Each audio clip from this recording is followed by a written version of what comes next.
welcome to another edition of Southern Country. Hi, I'm Herb Southern. Welcome to the show, my friends. Today, I'm very lucky to say I have Pine Castle recording artist John Cowan. Hey. Welcome to the show, my friend. Thank you for having me. Welcome to Southern Country. It's great to be with you, Herb. I read where you're the ultimate innovator. What's the ultimate innovator mean? I don't know if I'm the ultimate innovator, but innovation is a part of the, strangely enough, the tradition of the music I've been a part of for the last 30 years. Talk to me about that music you've been part of. Well, I was a member of the Newgrass Revival for 16 years with Sam Bush and Courtney Johnson and Curtis Birch and Bela Fleck and Pat Flynn, and we basically, the band was started before I joined in '74. They started in '71, and the band was committed to kind of doing what the Country Gentlemen had done early, and the Greenbrier Boys and people like that, which was taking a traditional style of music, which is bluegrass, and perhaps contemporizing it or putting their own mark on it. And I've kind of stayed on that path here, as you'll see from the clip that you recorded here at the show and at the show tonight, that we have acoustic guitar, fiddle, mandolin, bass, and percussion, and pretty traditional instruments, especially the fiddle and the mandolin and the guitar, doing some non-traditional music. Well, I just saw you tape a song in there. What's the drums doing in there? That's not traditional bluegrass, is it? Yeah, but we're not bluegrass. I mean, I've never claimed to be a bluegrass artist. Oh. Let's talk about something that's going on right now. New Tattoo, a CD released by Pine Castle in 2006. Yeah, and it's a wonderful CD. We made it in Nashville, of course, which is where we all live, except for Jeff, our guitarist, lives in Atlanta, Georgia. And it's really a good documentation of where we were at that time in 2006, musically speaking. How did it do on chart position, Billboard charts? It did great on the Americana charts. Yes, it did well on the bluegrass charts, strangely enough. And we're getting ready to release a new record in early first quarter '09. So. Well, now tell me about that. Well, let's look forward to that. Go ahead, talk about it. This is a record we made with a legendary engineer and producer by the name of George Massenberg. And we basically, the New Tattoo record is pretty adventurous in terms of what it sounds like as a CD. It had sound effects and different kind of instruments on it. And the new record that we've just made, that's coming out '09, is really just the five of us playing live in the studio. So there's no, it's pretty much straight ahead music. There's no accoutrements, as they say. That's just a us. new word for me. There you go. There you go. I learned something now. What's it mean? Extra things attached to it, trimmings, window dressings. Okay. Now, what's the difference between Tattoo and the one coming out in '09? Mostly, the biggest difference is, like I said a second ago, is we actually sat in a circle and recorded the record live. Now, Tattoo was not, you didn't use your band for Tattoo? I did use the band. Okay. We had some different band members at the time, but that record also had drums on it and some electric instruments and some crazy stuff like that. Well, how about the song choices between the two albums? Is there any big difference between song choices or writers or? No, I think the main difference is the way we approached it. We approached it almost in a retro fashion, the way we recorded it. It's kind of the way people used to make records from, you know, back in the '78 days all the way up through making LPs and making single 45 RPM records. Wow. Back when there was only either 2 tracks or 4 tracks or 8 tracks, you know, you couldn't overdub a lot. You just pretty much had to. The records that you hear from those days are pretty much people sitting around singing and performing live.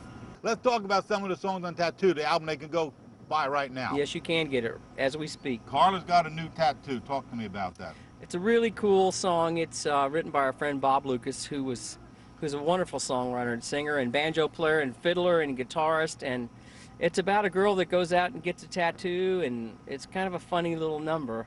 The second verse is about a girl that her friend Amy that goes out and gets her nose pierced. So you have to kind of listen to it. It's a good song and a good chuckle.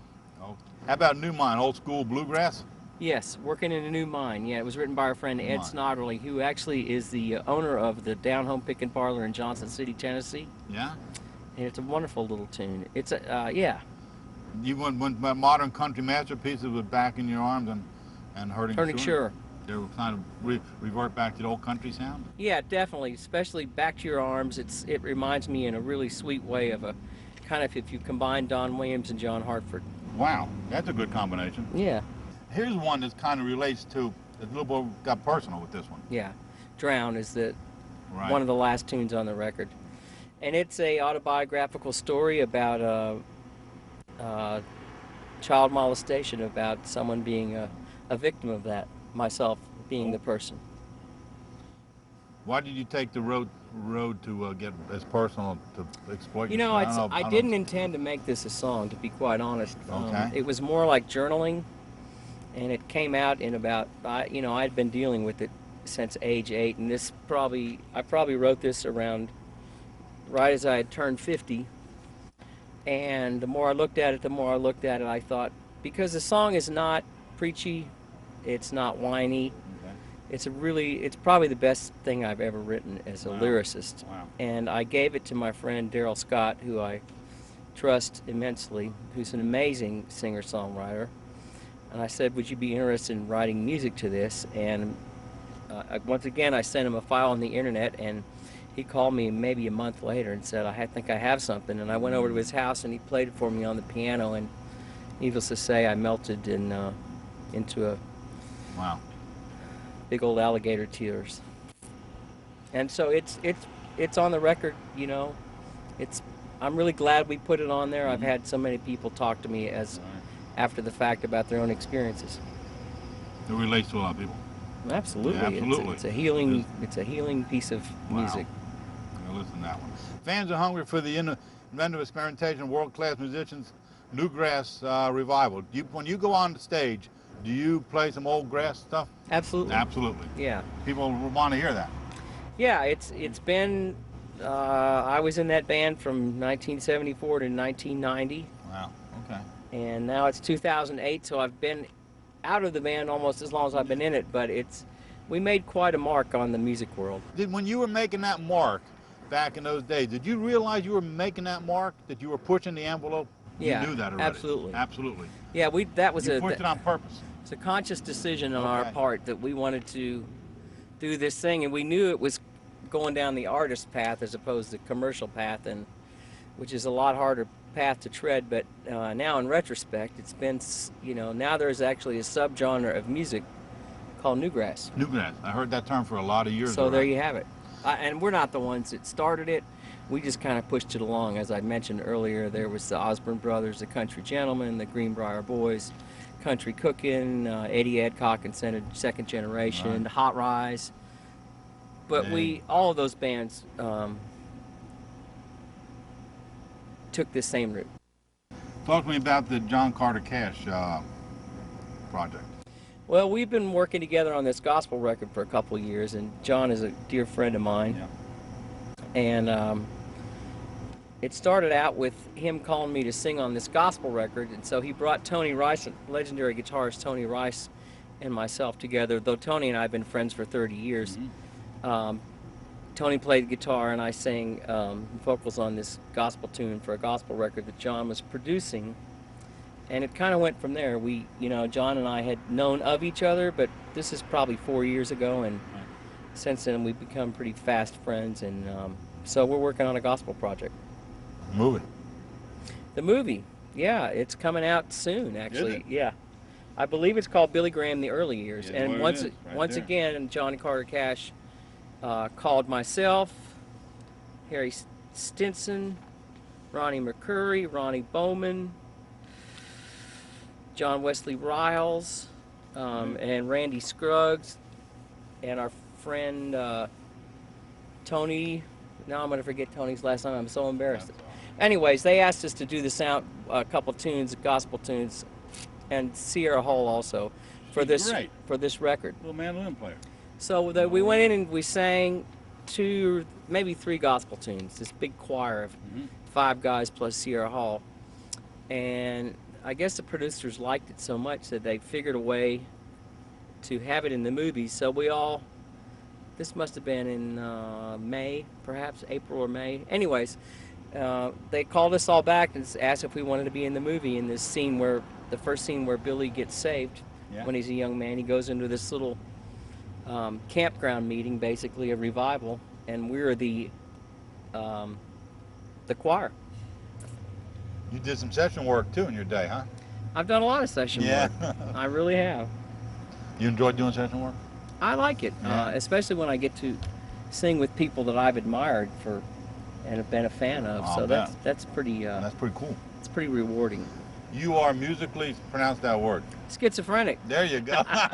Did I say mean? that? Yeah, buddy. Did I say that, or the other one of me What's say it that? mean? What's it mean? Then we're gonna wrap this up. That's a pretty negative term. I think what it means, actually, I was probably joking about that. Oh, okay. I just, I grew up, I'm kind of a strange person in regards that I grew up listening to first Elvis and then the Beatles. And when I was at the sponge age as a musician, 13, 14 years old, it's when AM radio was really just ruling in America. Exactly. And at that time, you could turn on the radio, you could hear Buck Owens, Aretha Franklin, Stevie Wonder, Sam and Dave, Otis Redding, the Beatles, Jimi Hendrix, Cream, whatever. I mean, it was just, radio was wide open back then.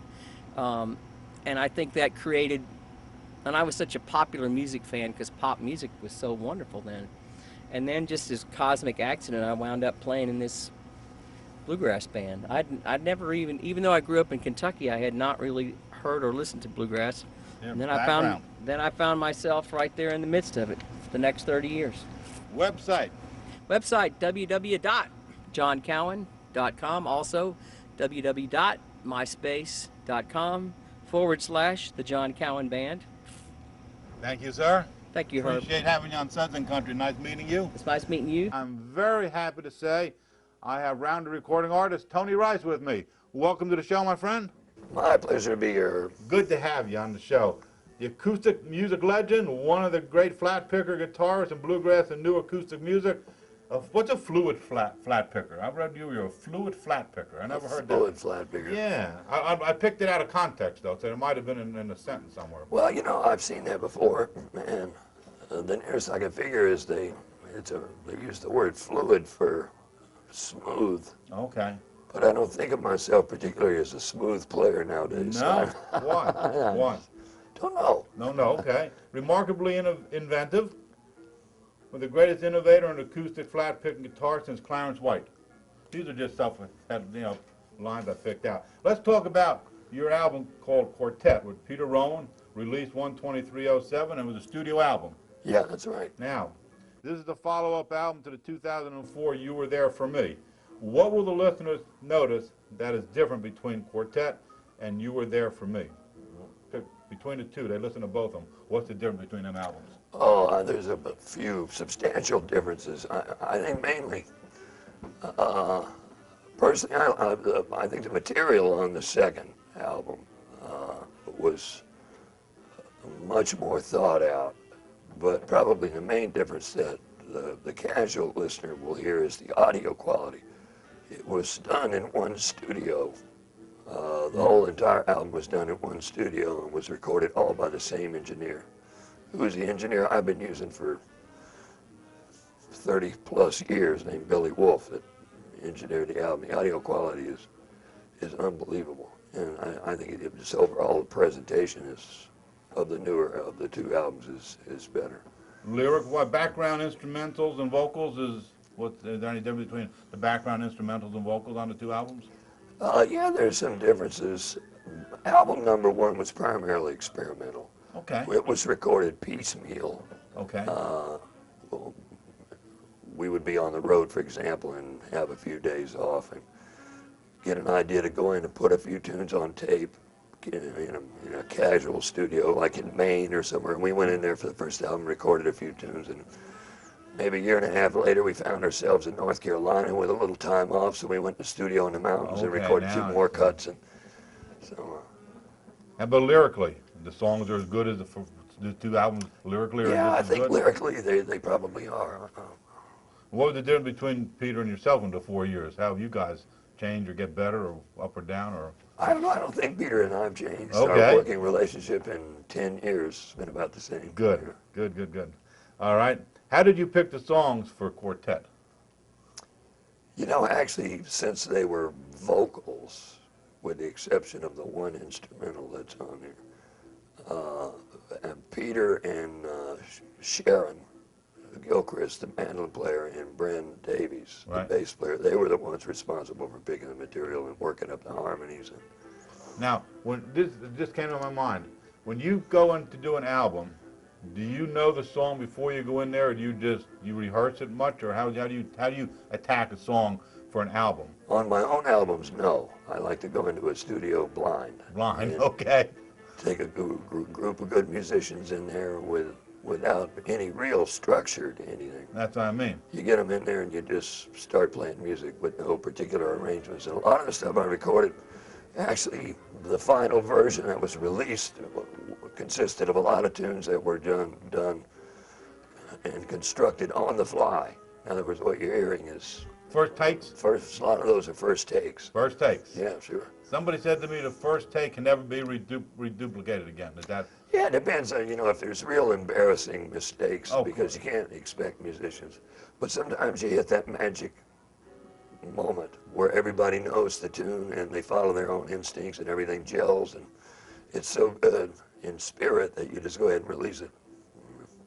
Now, how about when you tackle these songs there are 5 original songs by Peter Rowan on this album. Dust Bowl Children, which I just heard you sing out there. Perfection, Let the Harvest Go to the Seed, and The Walls of Time, and an old In the Way tune. How did you tackle those songs? Did you see them in advance, or did you just go in there, and how did you tackle these? Well, I had known them from Peter's repertoire because okay. they go back. Some of those things go back quite a few years. Oh, I thought they were just new stuff he wrote. No, okay. stuff like Dust Bowl Children and a couple of other tunes on there. Moonlight was an Midnight old In the Moonlight Way was an tune. old That's In way the Way. back. Sure. So I knew those things. But that's just part of mine and Peter's working relationship, is we've done tunes on stage in front of an audience that I've never done before. Okay. He just kicked it off on stage, and I started following him, and I learned the tune that way. Is that so? Wow. That's what do they call that? Learning through osmosis. Sure, you got it. There you A go. lot of jazz musicians did that. That's Well, you've got some jazz influence in there too in your music. Sure. Yeah. Well, now who gave you that jazz influence? Where'd that come from? Oh, listen to my favorite jazz artists, Oscar Peterson and John Coltrane, Okay. Miles Davis. Because you came from a bluegrass background, didn't I you? came from bluegrass, but in the early to mid 70s, I started to subconsciously alter my own process and approach toward musicianship. And I found myself wanting to take on so many approaches to musicianship and the rudiments of music that were done by my jazz heroes. And I got to listening and I thought, you know what?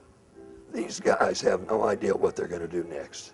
They are playing in the moment. That's so. And that's what really makes it interesting, you know. And then, like I say, partially it was subconscious. But then, you know, as time progressed, I made more and more of a conscious effort to become more of an improvisational artist than a melodic artist. Right. So that's how I envision myself to this day. I'm not very much a melodic artist. I got to do it on the fly. I like it better There that you way. go. Yeah. Nothing wrong with that. What makes the Tony Rice sound? Is it you, or is it the instrument, or a combination of the two? Well, I think it's probably my own approach. Okay. Because I can play another instrument similar to mine and the two would sound almost identical.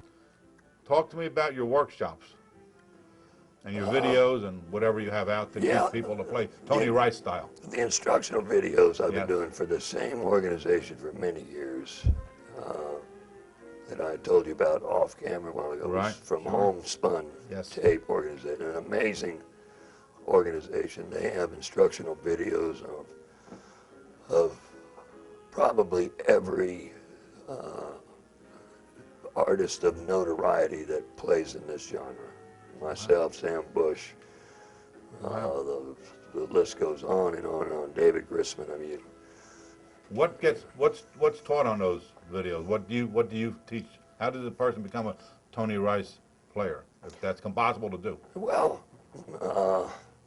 some of that is in there. Personally, when I do a homespun video an instructional video for that organization, I always try to approach it from a standpoint of general musicianship versus trying to show them note for note what I do. I mean, there's some of that in there, but I try to avoid that because there's nobody's going to make it sound like I do anyway, so what is the real point in showing them exactly how I do it? You have two of those, I read you have two videos out? One in Oh, 1984? yeah, I think so. There's and one 18 years later, or was there more in between? I've done 2 videos in the past few years. Oh, okay. And now there's a brand new one out that Peter and I just did together, Wow. which demonstrates how Peter and I work together, him as a vocalist and me as a backup guitarist. Okay. We're going to have to put their website up so they can get Sure. check it out. Yeah. What's your hobby? What do you do when you're not playing on the guitar? My hobby for the past few years has been restoring and rebuilding a particular kind of wristwatch. Wristwatch? Yes, wristwatch, What do you look like I'm wearing right now. Oh my gosh. It's made by Bulova, the old Bulova Accutron. The watch runs off of a tuning fork. And I restore those and rebuild the movements. And That fine little bit of work. in yeah, there. sure, you bet. You have to sit there with one of those one of those what do they call them, glasses on Well, your I do it under a microscope. microscope. Yeah. Wow. Now, Yeah. you don't have to wind that. No. I don't see, oh wait a minute, I don't see no winder on there. Yeah, the How do you winding set the, stem is in the back. oh, because then you set the time in the back too? Yeah. I'll Yeah. be darned. Wow. And they operate off a tuning fork is what drives them. What's it drives it? Yeah. Holy mackerel. Wow. All right, tell you what we're going to do. Go wrap up here. Website. Oh, my own website Yeah. is just www.tonyrice.com. Okay, I've been looking at Tony it. Rice, one word. Oh. If you put a space in it, you'll get the website of a Tony Rice that's a cook. There's a football player too, I There's a saw. football player.